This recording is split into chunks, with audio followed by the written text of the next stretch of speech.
Well, it is time for another proper book review, and I apologize for my absence. I've been battling a wicked cold, and then one of my kids got the flu. So popping the dang old vitamins and pills and such. But anyway, we had a massive cold front come through, and I was hoping that during that I would actually be able to record some book reviews because I was kind of stuck in the house with all the snow, but had other things come up like a broken water heater. So anyway, enough about that. I almost didn't review this book because I think a lot of you watching this channel are not going to care for this, and I don't expect many of you to run right out and grab this one. This is Suspicious Minds, Why We Believe Conspiracy Theories by Rob Brotherton. A first-class book, according to the Sunday Times. And this is from, I think this was published in 2015. Yes, 2015. And this was the front end of a whole wave of books similar to this. And I only have a few of these because this is one of those areas where I like to have some of these around just to kind of see what the angles are that guys like this push. And this one, I found some interesting things in this to talk about in this video. But overall, this is a pretty standard debunking book. Basically, this isn't really intended for this kind of audience. This is more for people who have friends like people like you and I who they feel like they need to fortify themselves against us and against wrongthink. So that's basically the content of the book, is how to steering you away from wrongthink, all the while making you feel intellectually superior and for doing so. That you understand it, you get it, how people can fall prey to this sort of thing, and doggone it, you're going to watch out for those traps. You're not going to go down the rabbit hole. So, like I said, most of the book is pretty standard. I mean, a lot of these follow the same kind of format as far as their way of debunking. And a lot of it is, straw man arguments and things like that. There are a few things about some vaccine, a doctor that was promoting, explaining, connecting autism to vaccines and how he was rightfully discredited and everything. And it's funny how I was just talking to someone earlier about this book, and I was saying that, so much has happened in the last 5 years that has really made books like this, I'm sure, a lot harder to write. Now, that's not stopping anybody from running out there and writing this kind of stuff, but there's been a whole wave of books that are basically designed with that same goal in mind, to keep you in your lane, and more importantly, to keep people who might have a nagging suspicion about certain things, like the COVID lockdowns and stuff like that, to train them to doubt their own curiosity. Now, what I really wanted to talk about in this is there's a section, one of the chapters is what is a conspiracy theory? And he starts by pointing out that the official 9/11 story is that these 19 hijackers got into planes and crashed them into buildings. And this was the attack was secretly planned by members of Al-Qaeda. And then he says, September 11th, 2001, hijackers crashed airplanes into World Trade Center towers, blah, blah, blah. Exactly the same thing, except the attack was secretly planned by members of the United States government. And then he goes on to basically say that, the conspiracy is kind of in the eye of the beholder. And he spends a few pages here basically saying that defining a conspiracy theory is problematic, and that just trying to pin that down. He says, so pretty much everyone seems to agree that there is a distinction to be made. Conspiracy theories are bogus. A claim of conspiracy that's true isn't really a conspiracy theory at all. And he goes on saying that, it's so hard to really define this, and goes back to the Webster dictionary and saying that, you know, trying to put parameters and actually define what a conspiracy is really difficult. Well, it's actually not. If I was in this guy's place, I would say a conspiracy theory, as he's presenting it, would be defined as an unfounded speculation of criminal conspiracy. That would be it. Unfounded accusation of criminal conspiracy, or unfounded speculation and or accusation of criminal conspiracy. Because conspiracies happen all the time. People are convicted of conspiracies all the time in court. And all that is multiple actors working in concert to complete a criminal act. So if some of you and I were to discuss in the comments section in a video something about robbing a bank or you know, something to that effect, we are engaging in criminal conspiracy. Now, whether or not we follow through on it is not the point. A conspiracy is the plotting, is the planning to do those things. Now, I mainly point that out because the thing that I had a kind of an epiphany reading that the funny thing about that, and the reason guys like this have such a hard time labeling what a conspiracy theory is because as soon as you do define it, you start running into problems immediately, because then you start running into there's actual facts to support these theories, and they become, the line between unfounded and founded gets blurred really quick when you start looking at, and he kind of touches on that a little bit. But it occurred to me in reading this that really what a conspiracy theory is to authors like this, and what he can't say out loud, is what an actual conspiracy theory is to them is a crack in the information monopoly. So when mainstream news, when the information monopoly, and I think that's probably the best way to sum it up, instead of mainstream news, because when you have television, radio, and print media all working in concert to push a very coordinated message, that is an information monopoly. And when you go back to the Telecommunications Act of 1996, and you had this, all these major media companies all merging together to form this kind of massive beast of just a few companies, that would be an information monopoly. And what conspiracy theories are to guys like this, and I don't think he would ever want to say this out loud, is basically a breakdown in that monopoly. Is starting in the late 90s and especially into the early 2000s, you had the print, radio, television media losing their hold on the information monopoly, and they lost it to the internet. They lost it to people like you and I discussing these things on social media. Whereas before, when I was a kid and back, you know, in the late 70s, early 80s, there was a very tight stranglehold on information. And you found out how things happened because you were listening to, say, KRLD radio in Dallas. That was an AM station that my mom listened to for news all the time.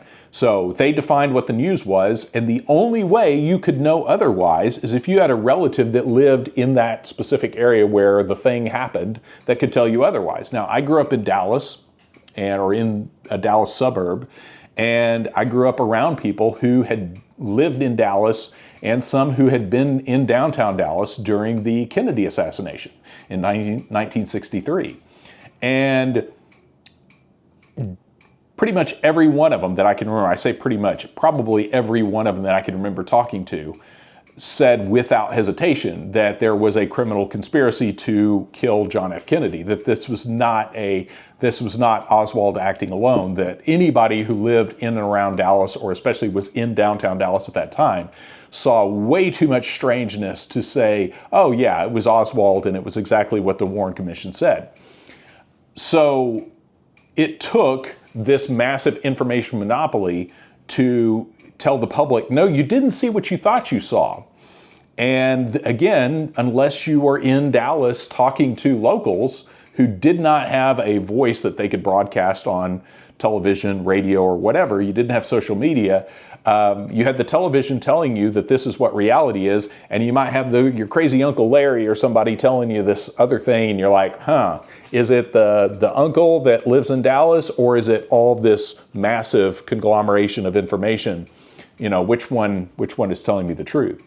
So fast forward to the 2000s, and you have that whole lessening, and guys like this start to panic that it's much easier for us to figure out what's going on and look at the facts and the inconsistencies in these official stories, which brings me to my second and final point. I would have done 3 points, but cold medication being what it is, I'm going to stick to the 2 that I can remember.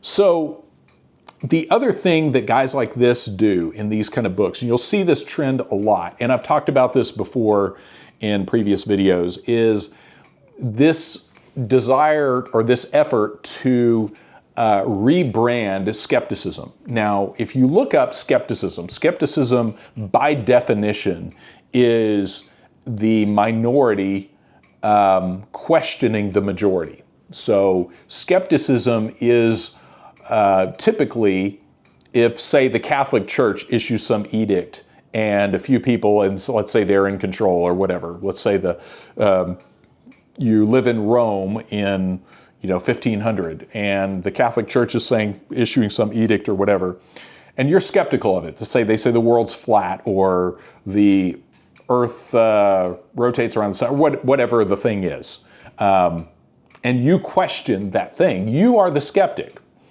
Now, if the church sends out people to attack you for having this position, those people are not skeptics. Those people are what we'd call partisans. So if you look up the antithesis to a skeptic is a partisan. And really, what you have a lot of these guys doing is rebranding. Apologize, there goes my antique clock. Got to give this just a second there. But so by rebranding skepticism so that you feel like you're being a skeptic, because people naturally, especially here in the United States, we really like to feel like we're independent-minded people and that we don't just let anybody tell us what to do, think, feel, or whatever. So we like to feel skeptical. That's an empowering feeling, to feel like we can look at the information and really analyze it critically and go, maybe that's not the case. They're saying this is the case. The official sources say X, Y, and Z, but maybe that's not the case. And that's a healthy position to take. But these kind of guys tell us that that's actually, the skepticism is saying not the people questioning the official narrative of, say, 9/11, but when you question the people who are questioning 9/11, you're actually the skeptic, and which is completely bizarre. If you're completely backwards. If you're arguing in favor of the official narrative, you are a partisan and you are operating in support of the party line. You are not operating as a skeptic. And Popular Mechanics had a whole book about this too, just about 9/11, like debunking 9/11 conspiracies. And the whole thing was, it was designed to make you feel like by questioning the people who were actual skeptics, that you were in fact the skeptic. And that's what a lot of this is rebranding skepticism so that you feel like being a partisan, you're actually in the seat of the skeptic, picking apart these theorists. And I guess I'll close with this one last thing. In the magic world, it's said that if someone thinks they know how a trick works, they know how it works. Meaning if they, even if they don't know the exact method, but they realize that it's a trick and they realize trickery is employed and they understand, they have a feeling they know, then they basically know. And by that, when you're putting together good magic, performance magic material for an audience, you want to push people into a place where they feel like they've run out of answers for your problem, and what's left feels magical. And in the setting of performance magic, gives you this childlike feeling of wonder, seeing something that looks impossible to do, and you've kind of crossed off all these checklists in somebody's head of, well, it couldn't be done that way, couldn't be done this way, couldn't be done this way, so you're left with magic. And the adage in the magic world goes that if somebody starts to go, okay, I think he did it by way of, magnets or threads or midgets or whatever, then they know how it's done because they've assigned a way for it to have been accomplished in their head. Then the mystery is gone, even if they're wrong. And the same thing goes with us in the world of political corruption and political intrigue in a lot of these conspiracies. It doesn't matter that you know the exact method employed by the architects of 9/11. What matters is once you figure out this is a trick, I just saw a trick, then right there the magic is gone. And I hope that makes sense. That's once you've taken that away, and that's where guys like this get real jumpy, because as soon as you go, I just watched a magic trick, right there, that's a problem. It doesn't matter that you know the exact method. And this is where we have to be really careful about, sometimes in the conspiracy circles, there's all kinds of hand-wringing and arguing and finger-pointing over exact methods. Well, it had to have been done this way, and that's not a bad thing to discuss and figure that out. But the problem is that can lead to kind of paralysis where if everybody who says it wasn't method X is a disinfo agent, or everybody that says it was done this way is trying to sow discord or whatever. And they may well be. Disinfo is a very real thing. But my point in that is, once we even know something is a trick, right there, we've broken through the biggest part of the barrier of figuring things out. And then at that point, it's details. So anyway, as far as recommending this, I don't recommend this unless you're just like me and you just like getting in these guys' heads. That's kind of the main reason I have some of these kind of books, because I always like to see where they're coming from on this, because, I by no means believe I know all the things, so I am curious when there's clever diagrams and such, maybe there's something there. But one last thing is he does mention on page 150, the myth of pure evil. And that's a good place to stop. The myth of pure evil, I think this is also something I've noticed and brought up several times in previous videos about when you start looking into things like, and I'll link this on the end screen, I have The Chicken Hawk, and some of the books I've covered by Tim Tate and other authors about ritual abuse and some of that sort of thing, like the Franklin scandal. The idea of actual, real, quantifiable, objective evil is undeniable. Like that is very much a thing. This guy says it's not. And that's another common thread you see running through a lot of this kind of stuff, is there is no real evil unless they tell you what the evil is. So the evil is usually the people that are questioning the system. They usually are the ones that get branded with that. But anyone, and if you're following this channel, you're probably a step ahead of me here, but anyone who has looked into the ritual abuse subject and sadism in general, you would have a really hard time looking into that even casually and coming away not believing that there is in fact very real evil in this world. So, and then that of course leads you to the next logical conclusion, which is there is obviously a very real struggle between good and evil, and you get to pick a side at that point. So anyway, I'll stop there. I know I'm going on more than I meant to, but that is Suspicious Minds, Why We Believe Conspiracy Theories by Rob Brotherton. Overall, pretty standard debunking book, nothing to write home about, but if you see it in the dollar book bin, hey, why not grab it, just if for no other reason than just to get in the heads of guys like this and see what they're pushing, because it is fun to see some of the holes in it, because they do have to dance around some major things. Like he actually brings up the Northwoods documents, but then points out that it never actually happened. So even though he just brought you right up to and showed you, yes, there is actual plans, an actual criminal conspiracy to kill U.S. citizens and Cubans, then he says, oh, but it didn't actually happen, so that one doesn't count. So anyway, that's, I'll leave it there. But I'll link on the end screen some of the other books like Eye of the Chicken Hawk, so, and the Franklin scandal, because again, there's, to me, things like once you know about the Franklin scandal, a lot of this kind of stuff just does not work anymore. So books like this are really intended to keep you away from those things. Stay in your lane, don't be curious, and when you pick apart conspiracy theories, doggone it, you're a skeptic. So I will stop there.